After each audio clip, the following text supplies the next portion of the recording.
vamos a hablar hoy de temas sumamente interesantes, de todo un poco, como decía el famoso programa aquel de Mundito Espinal, con el general José Miguel Soto Jiménez, quien además de historiador, escritor, es miembro también de la Fuerza del Pueblo. Así es que vamos a hablar un poco con él. Un privilegio tenerlo por aquí, general. Bueno, realmente el privilegio es mío. Ya yo he venido en otras ocasiones. Muchas gracias. Pero hoy tuve el beneficio de encontrarme de frente con su veteranía. Por Dios. Y entonces...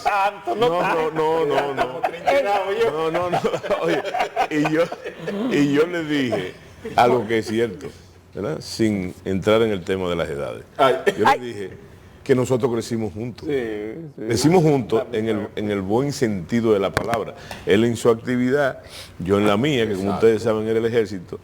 Pero es interesante ver cómo nacen las cosas, cómo se desarrollan. Sí, pues yo no me imagino a Geraldino haciendo 100 pechadas. No, pero él estaba... Ellos escriben los dos, lo que los temas lo enfocan diferente. Sí, pero...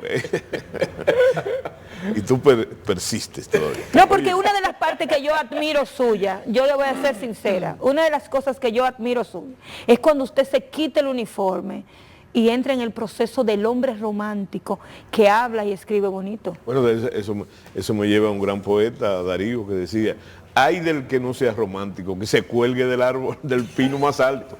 Bueno, pero...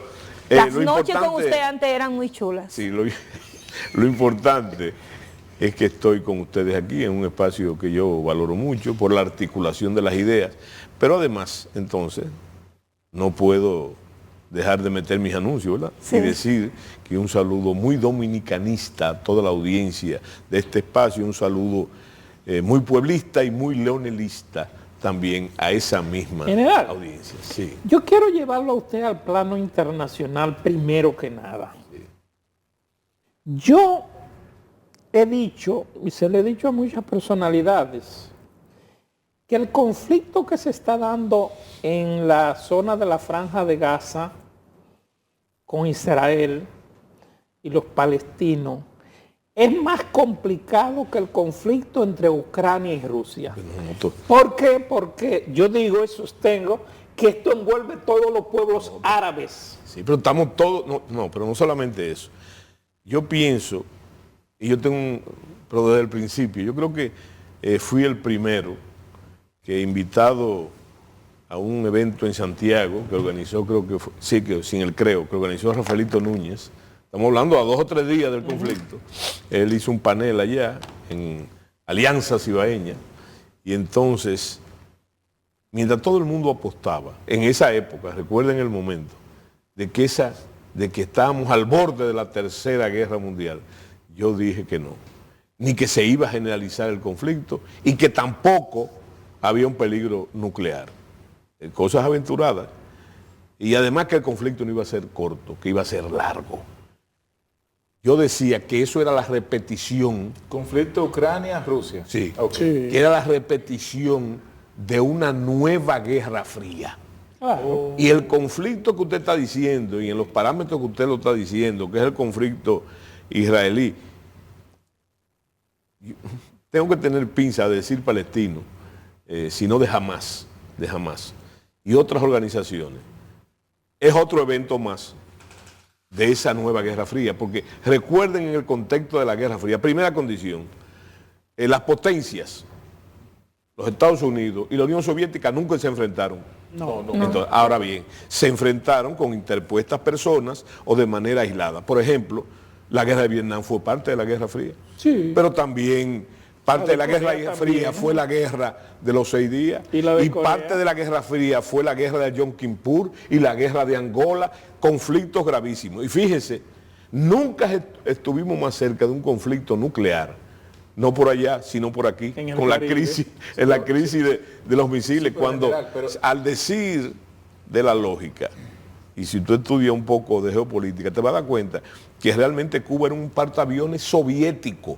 Bueno, y estábamos, eso puso el mundo en vilo, pero no pasó nada. Entonces ahora, Pero en aquel momento, general, sí, discúlpeme, pero sí. en aquel momento estaban las ideologías. Sí. Ahora no Sí. está Pero eso. yo Están los intereses. pienso que... ¿Están en los intereses ahora? No, pero son los mismos intereses. Como decía Lord Halifax, uno de los pensadores más interesantes en la diplomacia inglés, él decía que Inglaterra no tenía amigos ni enemigos permanentes, tenía intereses permanentes. Y entonces, en ese sentido hay que enfocarlo por ahí. Naturalmente, correcto decir que la Guerra Fría estuvo matizado por la lucha de las ideologías. Pero hay que saber, ahí veamos, de quién fue primero, si la gallina o el huevo. ¿Fue que las ideologías eran que motivaban el asunto o eran las potencias desde el punto de vista geopolítico que la motivaban? Pero lo interesante es que este conflicto árabe-israelí ha confirmado lo que yo te estoy diciendo. Una reedición. No es parte de la Guerra Fría. Ahora, hay un problema que la gente no visualiza. Y es, o sí lo visualiza, y el interés mundial y es que esa zona, esa región, ese conflicto, sí amenaza gravemente toda la paz mundial. No solamente con las implicaciones económicas, porque fíjate, todo el mundo habla, bueno, el presidente Abinader ha hablado, o el gobierno del presidente Abinader ha hablado que están analizando ya las consecuencias económicas. Bueno, no es lo tradicional, porque es más la importancia en este caso geopolítica, geoestratégica del conflicto, geoestratégica, que el conflicto, porque cerca de la región está el canal de Suez. Y está el vértice, exactamente, y eso tiene que ver Que con ya los una vez fue fletes y tiene que ver con el, o sea, el vértice está cerca, pero no es el Medio Oriente, es el Golfo Pérsico. Sí. ¿Verdad? Mira, ¿Qué es de lo una que- forma anecdótica para que tú sepas, cuando yo hice el curso de Comando y Estado Mayor en los Estados Unidos, estamos hablando del año 88, resulta que me enseñaron, yo tuve un gran encuentro ahí, que fue que por primera vez conocí y me enamoré de ella, de la geopolítica. Y entonces, fíjate qué interesante cómo las cosas se unen.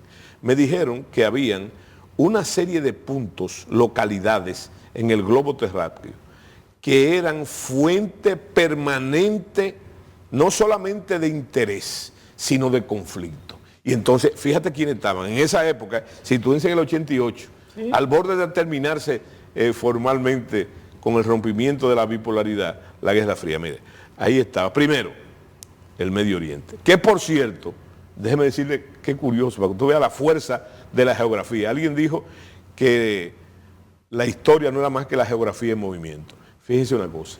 Hay localidades ahí mismo, ahí donde está ahora mismo el conflicto, ahí. Y te la voy a mencionar, que se llama San Juan de Acre.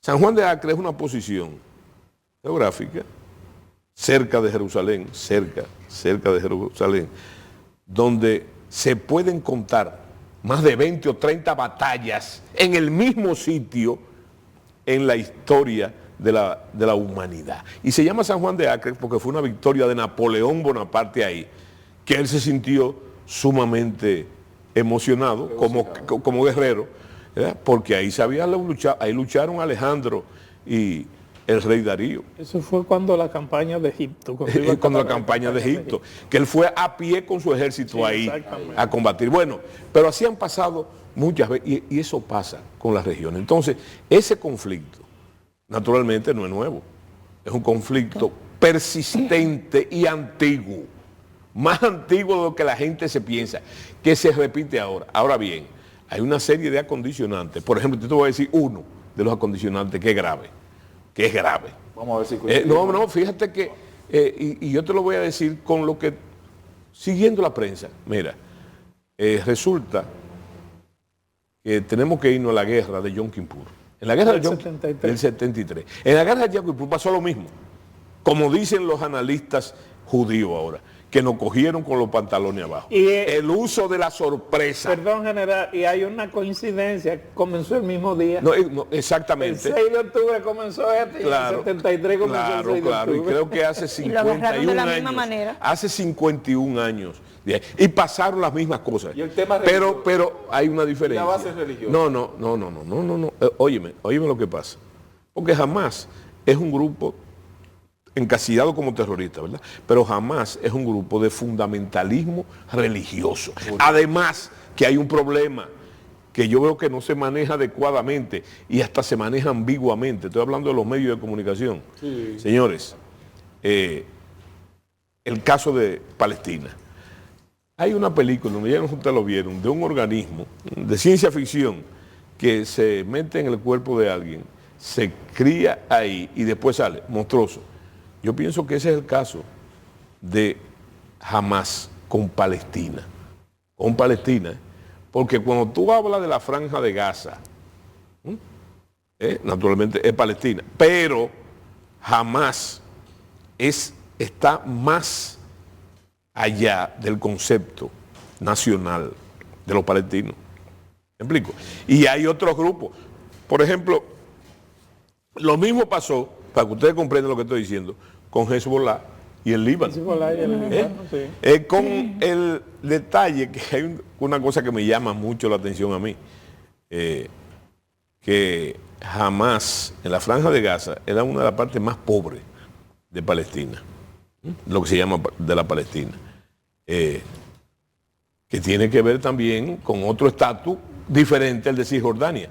Pero lo que me llama la atención es que ellos ganaron las elecciones. Jamás, como grupo político. O sea, ¿cuál era el problema? Que ellos estaban ahí, tenían campos de entrenamiento, como lo tienen también en Cisjordania, y lo tienen en el Líbano, y trajo grandes consecuencias con eso. Pero mira dónde está el problema, que pone en peligro la paz mundial. Tuve ese bombardeo de misiles, que yo veo ahí otra cosa que hay que dilucidar. La sorpresa es un principio de la guerra, la seguridad también, y se contraponen. No puede haber sorpresa sin un deterioro de la seguridad. Que yo pienso que por los periodos dilatados de defensa, que tienen la particularidad de desmejorar la alerta y hasta la listeza operacional. Pero mira esa lluvia de misiles, que yo no me explico todavía, lo reitero, cómo con unos servicios de inteligencia, como lo tiene, de fama mundial, ¿verdad? Pudo pasar eso, pero está bien, pero ya pasó, lo pasado, pasó. El problema es que ahora resulta, si usted estudia la situación, que todo ese bombardeo fue un divertimento,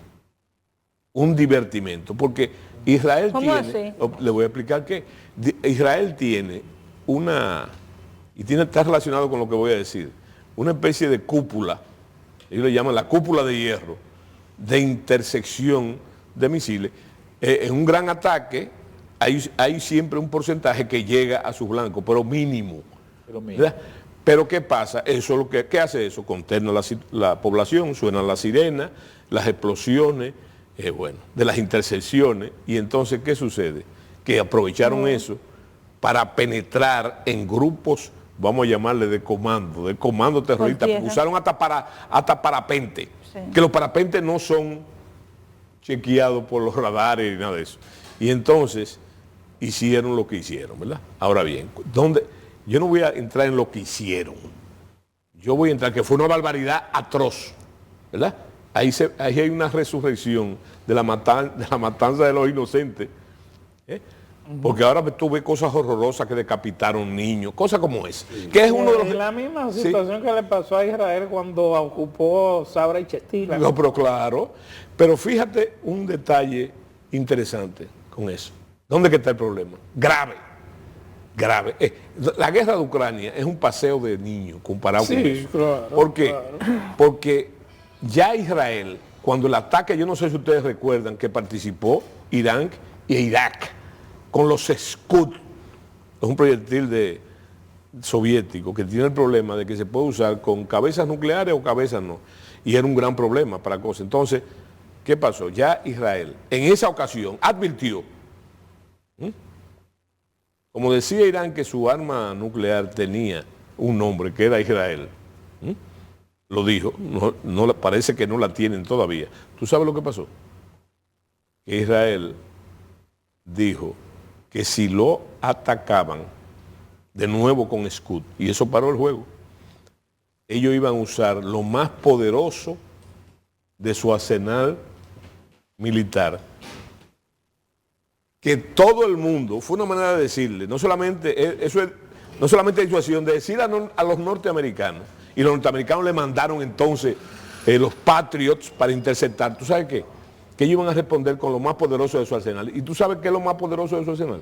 Las armas nucleares. Porque ellos tienen 200 cabezas nucleares, jugueticos jugando. Entonces, tú ese envío de los norteamericanos, inmediatamente, apoyo. ¿Tú sabes por qué? Para que no utilicen. No es porque ellos quieren, es para evitar que usen eso. Que usen armas, porque las armas nucleares tienen el grave problema de que es el genio que está en la botella. El que controla el mundo. Y entonces, si usted saca ese genio, óyeme, es incontrolable. El que controla el mundo es ese. Sí. General, si el televidente normal que lo está viendo, porque tengo que admitir que sus explicaciones emboban, usted queda así como aprendiendo más, quiere saber desde el punto de vista de República Dominicana cómo nos va a afectar. Sí. Déjame decirte, el gobierno, mira, me trajo de cabeza de nuevo por acá, óyeme, el gobierno, y es una de las cosas que yo me nutro, Claro. la mayoría yo no tengo inteligencia privilegiada, yo lo que hago es seguir el curso de la noticia, y para eso me levanto a las 4 de la mañana, comenzar a ver todas las informaciones que hay. El gobierno ya dijo que hay una comisión, ¿verdad?, estudiando las posibles consecuencias económicas que va a tener la guerra. A mí, cibaeño al fin, no por sabio ni por experimentado, me recordó un argumento que se ha usado permanentemente para disculpar la situación económica. El COVID y la guerra de Ucrania. Y ahora ya comenzaron con eso, pero está bien. Puedo usar como pretexto. Sí, exactamente. Pero yo lo único que veo ahora, desde el punto de vista, y fíjate que caímos en el patio. Sí, no, pues yo... La consecuencia principal, ¿tú sabes lo que es? Opera en contra de las celebraciones del gobierno, que declaró como una victoria la decisión del Consejo de Seguridad. ¿Tú sabes por qué? Porque lo desfocaliza. En ese organismo tan importante que tú mismo dijiste, y lo comparaste con el de los derechos humanos, y es real, entonces la República Dominicana, el tema dominico-haitiano, no la República Dominicana, el tema dominico-haitiano, aunque no se mencionó la República Dominicana en ninguna de sus observaciones, y yo todavía me explico por qué celebraron, si ni el que pidió la intervención, que fue el gobierno de Haití, fue el gobierno de Haití que la pidió. Es que no se puede hacer ninguna intervención si el país no la pide. Pero claro, según... No hay victoria para nadie si el país no la pide. No, y entonces explotarlo eso como una victoria. Bueno, no estoy diciendo nada mentira, En el Palacio, es más, decía el letrero de la rueda de prensa, decía victoria diplomática. Señores, entonces, eso que se pasó ahí, con respecto a Haití, y el interés a Haití, entonces se desfocaliza, porque recuerden que a los 2 o 3 días de la declaración del Consejo de Seguridad, ¿tú sabes lo que pasó? El domingo, lo que pasó el domingo, este domingo, una reunión de emergencia del Consejo de Seguridad con una cosa que ya tiene a todo el mundo en ascua con ese problema. Pero además hay otra cosa, general. No se puede celebrar victoria cuando una corte antes de ayer, la corte principal de Kenia prohibió al gobierno de Kenia enviar militares y policías. Déjame decirte una cosa. A mí no me gusta pedir disculpas porque a mí me enseñaron desde muchacho de que el que se excusa, se acusa. Pero yo debo mencionar realmente el caso permanente también, porque estoy hablando de una noticia de ayer, ¿verdad? Yo soy de lo que he dicho y repito, que todo está sobre la mesa. Yo debo mencionar los juicios del presidente Fernández, que al fin y al cabo, después si usted revisa, Sí, tenías razón. sí, tuvo razón siempre, pero sigue teniendo. Y eso, mira, muchos pueden pensar en hacer la apología de Leonel Fernández, que la merece, que es... Pero realmente, ¿dónde que reside eso? Una mente clara. En la experiencia. Y además que el presidente, a la gente se le olvida, el presidente Fernández es uno de los mejores comunicadores del país. Esa es su profesión. No, y que, nunca dice de más ni de menos, dice lo preciso, y que es un lo especialista en pertinente. temas internacionales. Y entonces, Viene, miren, ¿verdad? yo me levanté hoy con uno, primero me impactó enormemente, y se lo digo a ustedes, favorablemente me impactó el artículo del presidente Fernández en el Listín, su último artículo. Que por cierto, Del lunes pasado. por cierto, yo pienso que ese artículo, la lectura de ese artículo, el mismo día de la rueda de prensa, cambió los términos de la rueda de prensa. Porque ellos pretendían hacer, y de hecho lo anunciaron, y lo grabaron, y yo lo tengo, y lo tiene mucha gente, ¿verdad? Si usted lee el artículo del presidente Fernández, era lo que ellos iban a hacer. Una cosa dijo el vocero Exactamente. Ahora, y otra cosa dijo el presidente en Natal. claro, y entonces fíjate, hay que saber una cosa, y usted fue que lo trajo sobre la mesa. ¿Tú sabes cuál es? Que al día de la fecha ya no hay que especular nada. Todo está sobre la mesa, todo está sobre la mesa. Y muchas de ellas, y muchas de esas cosas, dichas por el propio presidente de la República, ¿verdad? No se puede acusar de incontinencia verbal, ¿verdad? Pero dicha por él. Y la sigue diciendo él y reiterando algunas cosas. Entonces, la gente tiene que comprender algo. Hemos llegado hasta aquí, hasta esta crisis, hemos llegado hasta aquí por la impericia y la política errática de este gobierno. Hemos llegado a esta crisis. Es muy bueno recrearlo con aspectos históricos y muy dable. Pero hay que ver, cuando yo te digo de políticas erráticas, y lo peor de todo es que no solamente llegamos aquí, porque espérate, hay un problema de negación. Si tú no aceptas eso, y entonces me explico, ¿y por qué toda la lucha de tantos sectores en estos 3 años para que corrigiera esa política errática? En todos los sectores, en todos los sectores. Es más, cuando la política electoral estaba temprana. General, 2 preguntas yo quiero Sí, hacer. sí. Primero, Escúchame, para completar el juicio, ¿verdad? Para no dejar eso en el aire. Ok. ¿Verdad? Yo lo que te digo es que hemos llegado aquí por esa política errática. Pero la política sigue siendo errática.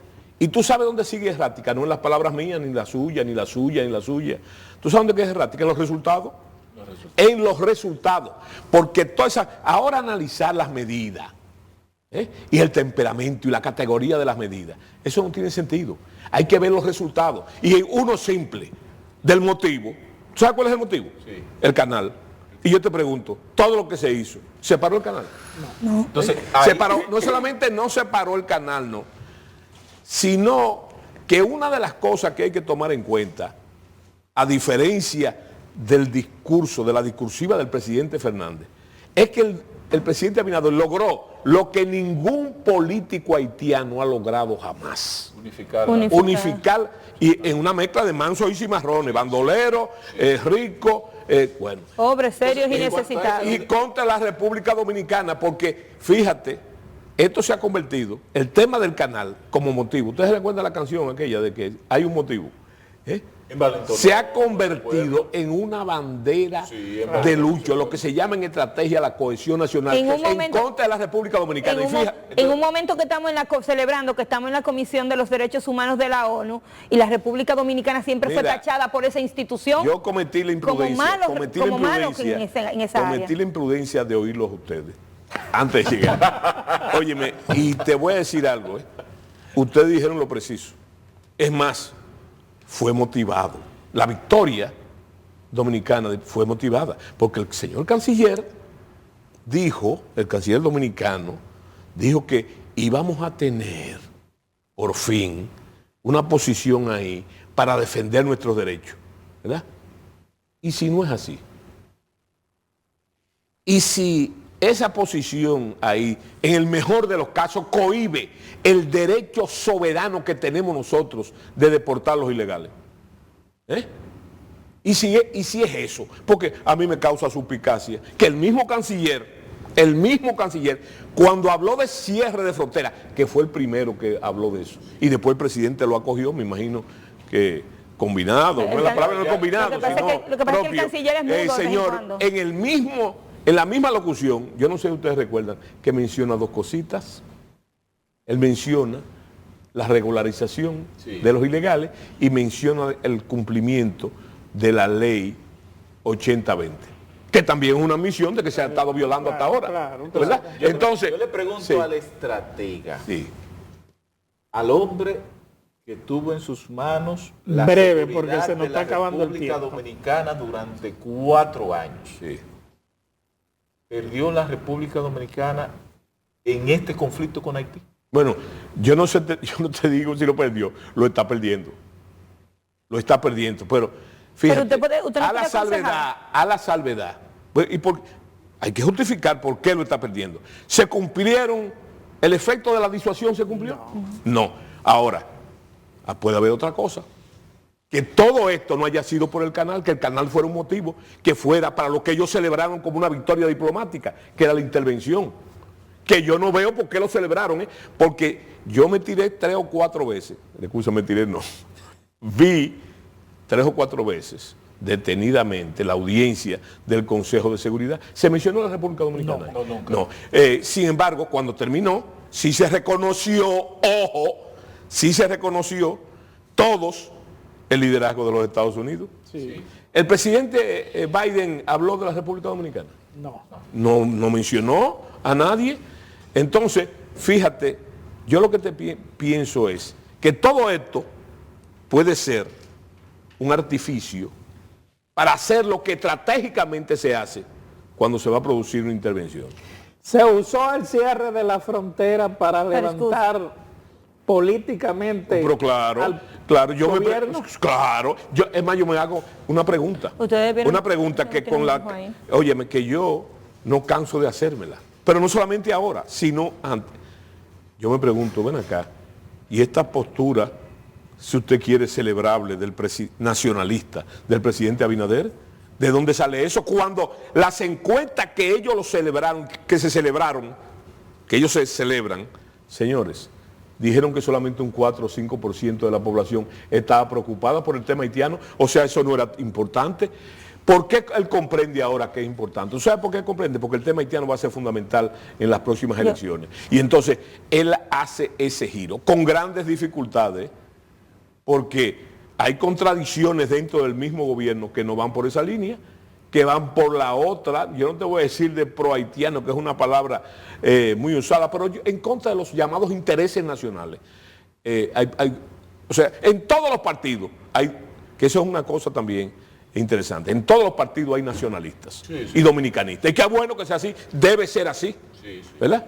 Pero yo recuerdo la frase de Duarte. Duarte decía, hasta que no se castigue los traidores como se debe, vamos a seguir siendo víctimas de sus maquinaciones hasta el día de hoy. Y entonces se puede decir, que yo quiero que me expliquen una contradicción tremenda ahora en medio de este nacionalismo, ¿verdad? Que me explique alguien, porque hay 6 o 7 funcionarios que expresamente tienen una política en contra de los intereses nacionales. Había que buscar una salida honorable después de haberse envuelto en el problema y no se ha encontrado. No, pero espérate, hay otra cosa que yo digo. El presidente Abinader, yo pienso que no tiene forma. ¿De qué región del país tú eres? Del sur. No, sureño. Yo soy cibaeño. Mira, yo te voy a decir una cosa. Como decimos no hay forma de que el presidente no salga arañado de ese conflicto. No hay forma. Yo te pregunto, la pregunta que tú me estás haciendo a mí, tú la piensas ahora. Si se hubiese llevado las reglas que dijo el presidente Fernández, que se están utilizando. Ustedes recuerdan que una de las recomendaciones del presidente, que lo satanizaron, fue que debíamos ventilar el caso en la OEA. ¿Qué hizo el gobierno? Lo llevó a la OEA, la OEA lo acogió, ¿verdad? Haití, irónicamente, lo acoge, pero se adelanta a decir que ellos no van a parar el canal. Y la actitud de los haitianos. Miren, para finalizar, yo le voy a decir una cosa. En los resultados, ustedes saben que hay un viejo dicho que dice que lo que la gente piensa como real es real en sus consecuencias. Lo mismo pasa con la estrategia. Mira lo que ha sucedido, ¿verdad? No, el pueblo haitiano se ha unido con eso, ¿verdad? Y fíjate hasta qué grado. Hay una comunicación que yo vi ayer, porque espérate, no solamente son las medidas, sino la misma intervención, lo que pasó en el Parlamento de Kenia y lo que pasó con el canciller, que dijo que como temprano, dijo el canciller de Kenia, que lo destituyeron. Eso iba a ser en enero. Pero ahora ya no es que enero, es que está parada, la utilización. Entonces, lo que yo quería decirle, que ha dicho el gobierno haitiano también, que es interesante leer lo que ellos escriben. Sí. Un gobierno que para mí no existe, lo ha puesto a existir esto ahora. El presidente revivió la crisis y el presidente Abinader. Entonces, se nos acabó el tiempo. Sí, ya finalmente. ¿Usted sabe qué día van a inaugurar el canal? Ellos lo dijeron ya.